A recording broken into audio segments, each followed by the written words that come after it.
is a desperate attempt to preserve the terminal system of exploitation, which nonetheless will destroy itself. All the while, this so-called quantitative easing is not an easing at all. It's a vast further increasing of artificial indebtedness to these mere publishers of our promissory obligations to each other. When the so-called Fed buys government bonds, this comprises a further debt to this mere publisher of our promissory obligations to each other. Quantitative easing is a purposely deceptive Orwellian term. There is no quantitative easing. We are quantitatively increasing the sum of artificial indebtedness to these mere publishers of evidence of our promissory obligations to each other, and all for naught, all to our further destruction, because we have only increased the sum of debt ever more dramatically, all to preserve this means of terminal exploitation for just a while longer at our further expense and insurance of terminal failure under terminal sums of artificial indebtedness. Many members of Congress, like you said, support that as well. Right now, they're sort of waking up.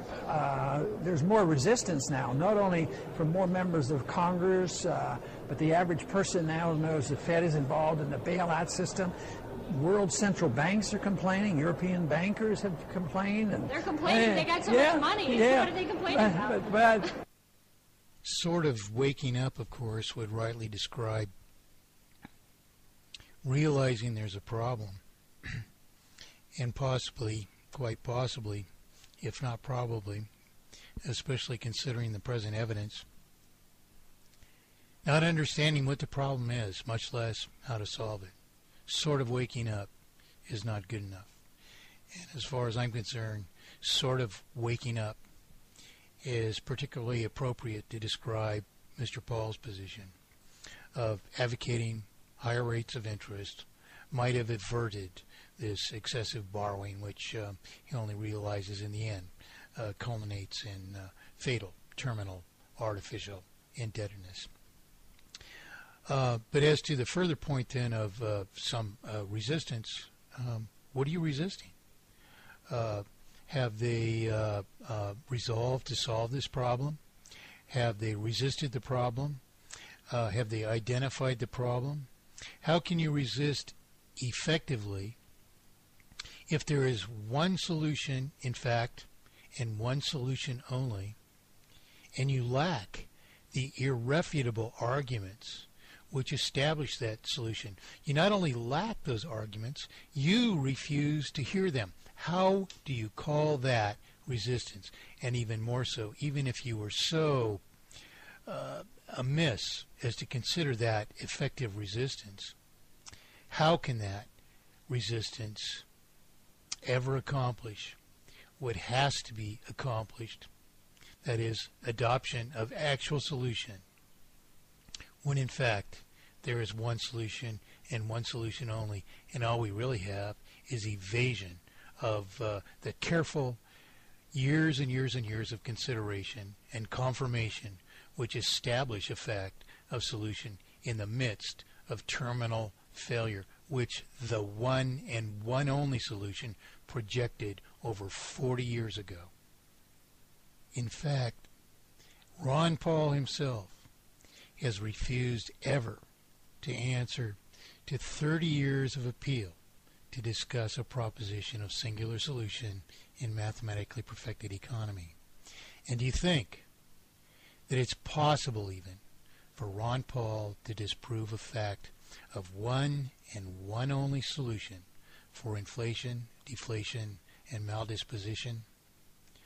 Systemic manipulation of the cost or value of money or property, or inherent, irreversible, and therefore terminal multiplication of artificial indebtedness by interest? Absolutely not. He's even an advocate of interest. But they're worried. They want to keep the money coming, but they want the money. They're sort of trapped. They want the money, but they want the money to maintain value. So maybe they got the money on QE1, and now they say, well, let's hold off now, because if you print too much more, the dollars I have might be devalued. So they're getting a little bit nervous about the system. That's a comprehensive, accountable evaluation conducive to solution. And you've been a critic of the Federal Reserve for some time now. And interestingly enough, in January, you're going to be the chairman of the House Financial Services Subcommittee, the House Monetary Subcommittee. How do you plan on using your power to further investigate this institution and perhaps really have an audit of the Fed, which, again, you've been calling on for some time now? Well, I haven't been appointed yet. I assume I will. I'm in line for it. And what I will do is use it as a good oversight committee of the Federal Reserve. And that means we want to know what they have been doing, and they have to explain what they've been doing, who's getting the loans. That means more oversight and move toward a true audit of the Fed. Again and again and again, the mere preposterous proposition of auditing the Fed, when from the mere obfuscation of the promissory obligation, we can understand all of the adverse ramifications and injustices which we have to resolve and which oversight cannot prevent. And then we also have to start talking about the business cycle, because everybody's unhappy with unemployment. The pledge of a simpleton. What do you mean we have to start talking about the business cycle? And what is the business cycle caused by? But this perpetual erosion of sustainability by interest, the very thing that you advocate preserving in your banking, and which your oversight has no power whatsoever to prevent. You know, even though I disagree with so much what the Fed does and what the Congress does, I don't know of anybody who says, you know, what we have to work on is more unemployment. We like unemployment. They really don't. So, but if they understand the business cycle and how the Fed creates the business cycle, all of a sudden we're talking about very serious matters. So we need to get people to understand the connection. If I say with tongue-in-cheek, interest is the connection, how in fact then is it that a 30-year advocate of interest is going to get us to understand the connection? And then what really needs to be done, and I hope I'm able to do that, is talk about monetary reform. You know, how do we reform the system?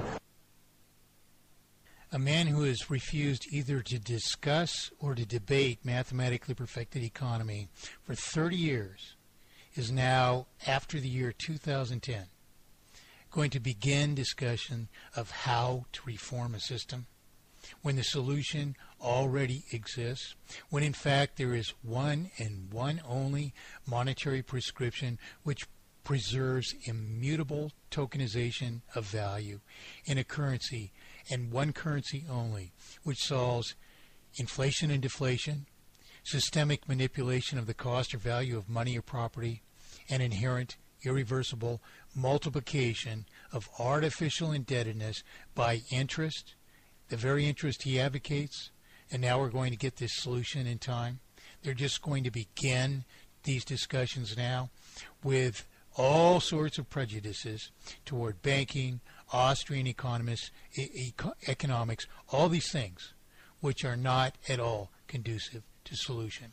We need to throw it all away, and the discussion has already been had. Mr. Paul needs to listen, not to pretend that he's going to conduct such discussions now. Debate me if you think you're right on this.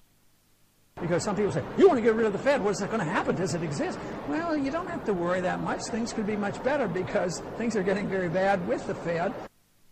No, they could be much worse, especially if you get your way with your higher interest rates of your purported Austrian economics. And where, Mr. Paul, is your math of getting much better under higher interest rates, or any preservation of interest at all? And there are alternatives. So we want to talk about monetary reforms. Internationally, they're already talking about reforms. The International Monetary Fund and the World Bank, they've already started talking about the reforms that they know are coming. largely, of course, only in terms of regulation of what can only temper an inherently terminal process. For what central banks, which exist for exploitation, are actually talking about meaningful reform, when interest is the very substance by which the parasite deprives the host, dispossesses the host to a perpetually escalated extent of all its possession. And speaking of international affairs, we've seen so many protests all over Europe against the austerity measures. The big question is austerity coming to the United States? In what form? And are we going to see a similar reaction like the one that we're seeing all across Europe? I think so. I think there's going to be a lot of unhappy people.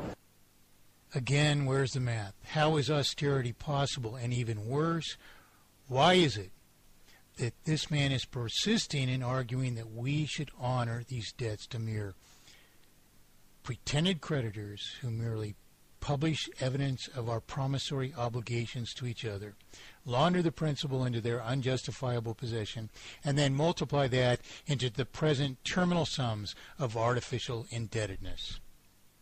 But a lot of people say, well, in order to clean up the mess we have to sacrifice. I don't see it as sacrifice. I see that if the people are working hard and they want to take care of themselves, if you get rid of the income tax and get rid of the regulations, they can make more money and they can be more responsible. Mathematically perfected economy gets rid of the income taxes and is the only path to actual austerity. That is, debts, rightful debts, justifiable debts, which can be serviced by the people. No other austerity is possible. And of course, this transformation to mathematically perfected economy necessarily counts all prior payments of interest instead toward principal, which itself resolves these debts to the actual state to which austerity should be practiced. And mathematically perfected economy alone accomplishes that purpose. No other austerity, live austerity, is possible. They don't have to sacrifice a thing. Oh, no. It's a tremendous sacrifice to pay several houses for one house to mere publishers of our promissory obligations to each other who produce nothing. This lie of austerity is a tremendous sacrifice unless it's done by adoption of mathematically perfected economy, which reduces all the debts to the actual promissory obligations which exist to each other. So when you take away the goodies, if you take away the bailouts for the big corporations and the easy credit and all these fancy contracts, around and around and around in simplistic, stupid circles of pretension that interest results in this terminal failure only when credit has to be, or the cost of credit or interest has to be reduced to the minimal amounts now, which barely allow us to tread water. This is just ridiculous. All these lobbyists on the Hill, I mean, you've worked here for quite some time now. You know how it works. How is that ever going to happen? Well, let's hope so. Let's hope so is no evidence of a path whatever to actual solution. Because the system won't last. How then will your preservation of interest and banking last? So the big question is when it falls apart, what are we going to replace it with? If then in the 30 years over which you've evaded discussion of mathematically perfected economy, you somehow knew better, or that there was even one alternate solution, how is it that you haven't proven so, and why is it, in fact, that you've evaded debate or discussion on mathematically perfected economy? And I think there's hints that we're going to do better. I mean, likewise, what could possibly be the hints that we could possibly do better when you've evaded discussion of mathematically perfected economy for so long, which itself proves a fact of singular solution? There has been an election. There are a lot of new people coming. And I think that's a sign that the American people